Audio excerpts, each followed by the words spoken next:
So I'm on a roll here, okay? This is work, what I'm doing. I swear. It's easy to do a lot of this stuff, I guess, when you don't have wife and kids to sort of take all your time. But this is work, and this is, I could use this for an inverted classroom plus a Khan Academy. People can educate themselves. They can, I'm going to write up some questions for all these videos eventually one day, right? But even if I don't, you could sit and listen to them all. I'm going to put them in a playlist. I'll probably listen to myself just to kind of keep on getting the, to ingrain them into my, my permanent memory to be able to always retain them. Now I'm talking about the implied powers. So the federal government has express powers, which are enumerated powers, which are expressly stated. That says the federal government can establish post offices, they can make treaties, they can declare war, they can conduct foreign policy, make negotiations with different countries, make treaties, join in NATO, join in different coalitions, provide an army and a navy, print money, regulate interstate and international commerce and trade, and then pass the laws in order to get those in. So those are the expressed powers, and that's it. Print money, regulate interstate, international trade, make treaties, conduct foreign policy, declare war, provide army and navy, establish post offices, and that's it.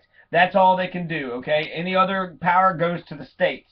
And that's pretty important. I mean, that's what, 8 powers, 8 little powers. Now, it gets to be more specific than that because you got the general welfare clause and you got the necessary and proper clause, which gives elasticity to the government to where people can sort of interpret it to mean wide-ranging things. The necessary and proper clause, that is saying that in order to achieve these ends, in order to be able to print money, regulate interstate and international trade, make treaties, conduct foreign policy, declare war, provide an army and navy, establish post offices, in order to achieve those things, then you're allowed to use whatever means are available. And basically it's saying that the means justify the end. So if I want to print money, then whatever means it takes in order to print money, if I got to establish a Federal Reserve that's corrupt as shit, or that's that's not actually part of the government, it's some sort of private corporation that wants to profit off of American people, because American people don't understand how our banking system works, then I'm allowed to do that.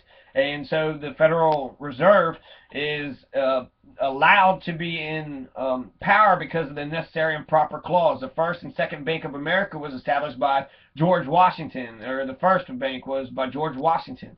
But both of them were justified because of the general welfare clause and the necessary and proper clause, because in order to regulate money and coin, print money into coin money, they said they had to have a bank. How are we going to regulate money if we don't have our own bank? Well, in order to be able to print up our money we need a bank. We got to have a bank in the United States. So they're using these elasticities. You're going to see a lot of this actually over and over again. In fact, like Ronald Reagan firing the air traffic controllers, he did it in the name of national security, which blows my mind. Like, what is that? What part is that? The general welfare of the people, national security, so to keep us all safe. I mean, like, just because the air traffic controllers weren't going to work, that just means that the airplanes weren't, they just wouldn't get to their work. That's a function of a strike. Labor unions can strike, stop commerce by saying we're not going to participate in this, and therefore we're going to get our demands. Air traffic controllers are making like $20,000 a year. They wanted $10,000 more, but Ronald Reagan was absolutely pissed off, and the justification he used was it was a peril to national security. Is that the general welfare clause? Is that the necessary and proper clause? In order to achieve which ends? Which one of these ends is he saying that he needs to do? It doesn't say any of these specific ends that he has to do. So I think he's just kind of making it up. He's just kind of making it, but because of I think the general welfare clause actually is way bigger, way bigger, I don't know, elasticity. It's got greater elasticity than the necessary and proper, because necessary and proper just says in order to achieve the ends you can use by whatever means. But the general welfare clause says that you can do whatever you want. You can do whatever you want with the general welfare. The general welfare, it says it was the tax and the spending. It says you can provide for taxes to, you can tax the people in order to provide for the general welfare of the people. So what's the general welfare of the people? It actually has to do with taxing, so it doesn't even have to do with anything. But that clause, the general welfare of the people, that's security, right? The general welfare of the people is their health, their safety, their happiness, And so you can protect people's security. You can also protect people's happiness. You know, the general welfare clause can really mean anything that people want it to mean. It's also the commerce clause. So I mean, he could have used the commerce clause argument by saying that commerce was being stopped, but he said national security. That's what Ronald Reagan said, national security. And I don't think that's right. I think he was wrong on that.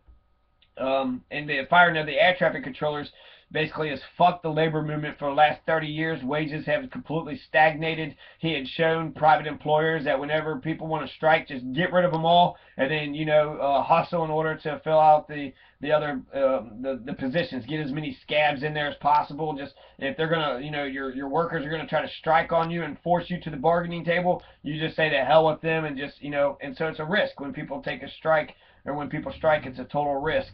But it's completely eviscerated the labor movement. There's about 9% of the American people are part of the labor movement. Go to any classroom in the United States, there's absolutely zero solidarity. It's all dictatorship, autocratic, fascist, totalitarianism. There's no solidarity anywhere. So because of the general welfare clause, because of the necessary and proper clause, and the commerce clause also expands it. So it's an enumerated power in the United States Constitution, Article 1, Section 8, Clause 3. It states that the United States Congress shall have the power to regulate commerce with foreign nations and among the several states and with the Indian tribes. So a lot of people have interpreted that as each of its own thing. So you have the right to regulate commerce with foreign nations. You can provide tariffs, right? You can regulate commerce with Canada however you want to. It's the Foreign Commerce Clause. And then the Interstate Commerce Clause is among the several states. So you could say you can issue tariffs for the entire country. So anything coming in from Canada or from Mexico, you can tax it all as the United States. You can also protect, right, the Interstate Commerce Clause between the several states. The Interstate Commerce Clause, that's what they did with the Pullman Strike. So you had Eugene Debs, who was in some of the northern states. I forget which one, but he was a railroad labor organizer, and he had got the railroad workers, the Pullman railroad workers, to strike. And the Grover Cleveland brings in the troops, and that's how all these all these sort of workers in the late 1890s and 1910s, which you wouldn't know if you was in Julie Nazi, class. But the Commerce Clause, it was broken. So Grover Cleveland sends in all these troops to smash the strikes, and he was saying there's 3 reasons actually he gave. He says, I mean, the general welfare clause would be one, right? For the general welfare of the country, we should be allowed to have railroads move in without being impeded. But that's not what he said. He said that there's the postage. He did mention actually the general welfare was a clause that would mention it. So again, the general welfare clause is going to be coming up over and over again. We're allowed to tax the American people in order to provide for the general welfare. So if we're allowed to tax for the general welfare, that means the government is allowed to protect for the general welfare. The postage and the Postal Service and the Supremacy Clause in the interstate commerce. So you got a lot of things. Grover Cleveland in 1894 smashed the Pullman Strike with federal troops. So you have these railroad strikers who saying we want more money, we're not being treated right, give us more money or else, we're not going to work anymore. And so Grover Cleveland, he's like, oh, that's some bullshit. I don't care what you think is right and what you think is just. I'm going to get my armies in there, and I'm going to smash the workers, and I'm going to tell you all to get back to work or to be fired. And the justification that Grover Cleveland had used, and it went to the Supreme Court, and obviously the Supreme Court sided with Grover Cleveland, but the justification was interstate commerce. So when he had a Pullman strike, he was stopping interstate commerce from happening, right? So the Pullman cars couldn't sell out, they couldn't bring in goods. So by having a railroad strike, nobody could use the commerce. And Ronald Reagan, I guess, he could have used that. I mean, the fact that Ronald Reagan used national security just seems like that was like a total grab for power. He's not even using the Constitution. He's just like, national security, I'm president, I can do what I want. But Grover Cleveland, he had better justification, at least constitutional justification, because he pointed out the Interstate Commerce Clause, which says that, to regulate commerce with foreign nations among the several states with Indian tribes. That's an enumerated power. So the federal government is allowed to regulate commerce. And so they're saying that they was regulating commerce, but they should be allowed to be able to move in, without to have commerce move between the states unimpeded. The Postal Service is another thing. So the United States government is allowed to establish the Postal Service, and in order to establish the Postal Service, by any means necessary, right, to protect the ends of the government, to be able to print the money, to be able to regulate the interstate, international trade, to make treaties, they're allowed to use any tactics that they can in order to make sure that these ends happen. And so the Interstate Commerce Clause, since they were saying that interstate commerce was being stopped, therefore, they were allowed to use troops. They also said the Postal Service. So they had to establish the Postal Service, and in order to get mail to and from, they were allowed to use troops in order to make sure that the Postal Service was up and running and doing what they was supposed to be doing. So that was the justification. I think it's bullshit. The labor strikers, they should be allowed to. That's the point of a strike, okay? That's to have federal troops enforce it. That's ridiculous. The idea of a strike is to say, well, we're not going to work until you actually you treat us right and treat us better. It's a risk, but it's saying that you need to treat working people or working class people correctly. And I don't think that those things are opposed to each other. You can have a profitable business and you can treat your employees right. And so by saying that they were protecting the Postal Service or interstate commerce or the general welfare, it was just all bullshit just to justify violence in order for their own ends. The strikers, there was some things that they said that the strikers were violent, so therefore they needed to put down the insurrection. But mostly, I mean, a strike is just we're not going to work until we get our ends met.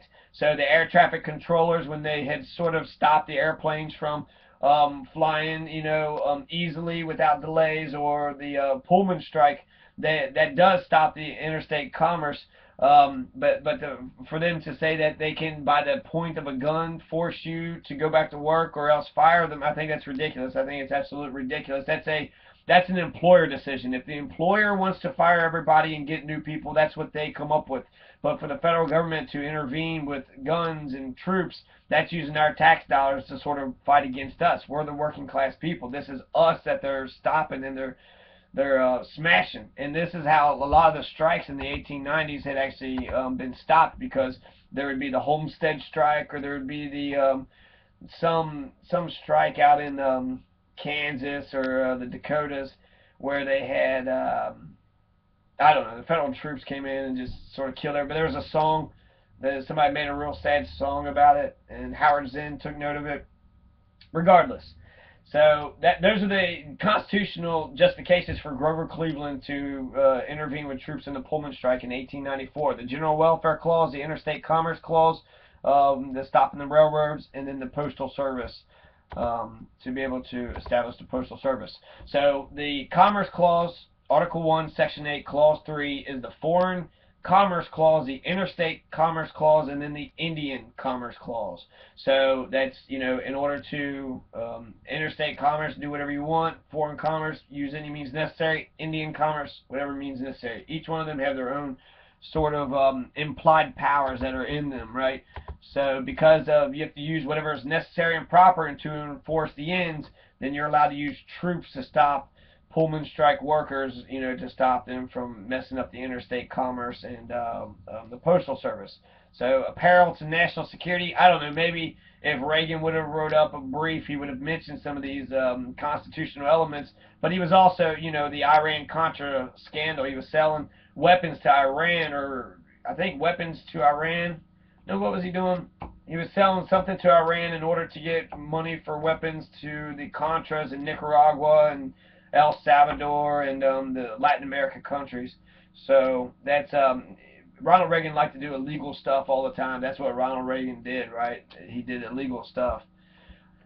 So that's the implied powers. The implied powers comes from three elastic phrases in the U.S. Constitution: the General Welfare Clause, the Necessary and Proper Clause, and then the Commerce Clause, which actually almost brings me to the very end. So I want to mention a little bit about some specific examples, and also I got to talk about the concurrent powers, right? Which I'll talk about very next video. I'll just blast through the concurrent powers. But the Whiskey Rebellion. So in the very beginning, you had the of the United States, right? We defeat the British, and in 1791 they established a government. They had the Articles of Confederation, and it wasn't strong enough because you had the Whiskey Rebellion, and because of the Whiskey Rebellion, they wanted to make a stronger centralized government. Now, people were afraid of a centralized government because of what happened with Great Britain. There was one government. They liked having different states share, having their own country. Will come up.